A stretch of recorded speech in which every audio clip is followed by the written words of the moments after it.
Nu, mums 22 enerģija ceļojums ir sācies un bija pirmais eksperiments no rīta 6 no rīta novadīt zūmiņu, tādu intelektuālo, kad pārbaudīt, kā enerģija no rīta mūs ietekmē mentālā enerģija, ka mēs padalāmies viens ar otru, tad mums pieslēdzās visi tie, kas varēja, esošie, praktizējošie, jau dombiedri, kas ir izgājuši, jau bija vismaz vienreiz cauri 22 enerģiju ceļojumam, padaloties ar saviem reālajiem piemēriem no savām dzīvēm, par dažām no pirmās enerģijas izpausmēm, kas ir katrā no mums, tā kā paskaties šo mazo ieskatiņu, tu gribi redzēt vairāk, tad noskaties pilno video, var redzēt Telegram čatā, padalījos, vai arī drosmes uzziedēt LV YouTube'ā vai Facebook kontiņā. Tur tā neērtība uzreiz sajūtās, ka tu jūti, ot kaut kas nav pa manam prātam, kā viņš uzdrīkstēs, kā viņš ir tā, perfekti, es saprotu, tur nemaz valsts gaisā, tas tādā spoguļa efekts. Un ja mēs iemācītos, un tad, paldies, ka tu vēlreiz atskaņoši, ka tev ir pirmās enerģijas, tas būs visu mūsu ceļojuma laikā, un ikdienā, jau šodien paskatieties katrs, kas jums kaut kas trigerē, kaut kur, kaut kādā veidā, jo tu kaut ko nevari pieņemt, jo kaut kas tā kā neiet ar to, kā tu domā. Un ja tas izceļ ārā kaut kādu tādu, ja kaut ko nepatīk, bet kas tas tagad būs, tas ir kaut, lai arī cik tas izklausītos, kā tas tā var būt. Bet tā ir. Un paldies tai ārpasaulē, kuru tādā brīdī nospoguļo kaut kādu man iekšējo sajūtu,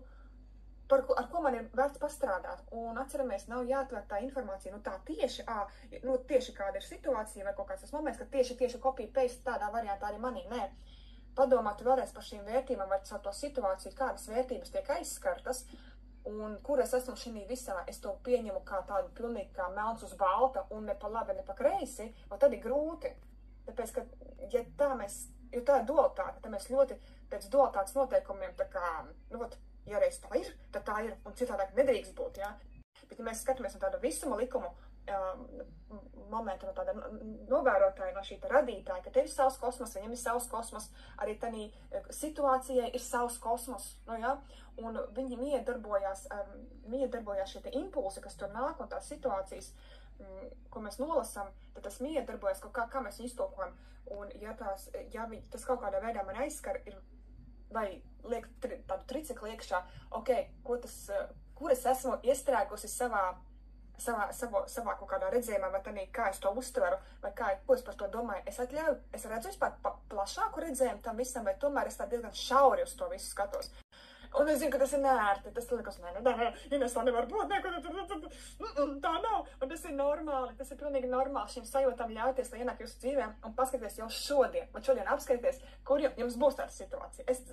Noteikti kaut kur viņa iznāks ārā. Vai jūs kaut kādu mēdīju apskatīties, vai kāds cilvēks kaut ko pasaka, vai ir situācija bija uz ielas, vai tu brauc, un tev pēkšņi pilsētā kaut kādā nesakarīga vietā kāds apdzen. Tas maļķis iedomājas, vispār viņš māk braukt ar mašīnu, kaut vai tāda situācija, kas ir normāli, bet tev taču ir noteikumi, visiem jābrauc pēc noteikumiem, ko viņš iedomājās, Tur varēja būt avārijas, viņš uztaisīja tādu situāciju, varbūt tas ir kaut kāds signāls par to, esi uzmanīgāks ikdienā, nepeldi projām savās domās,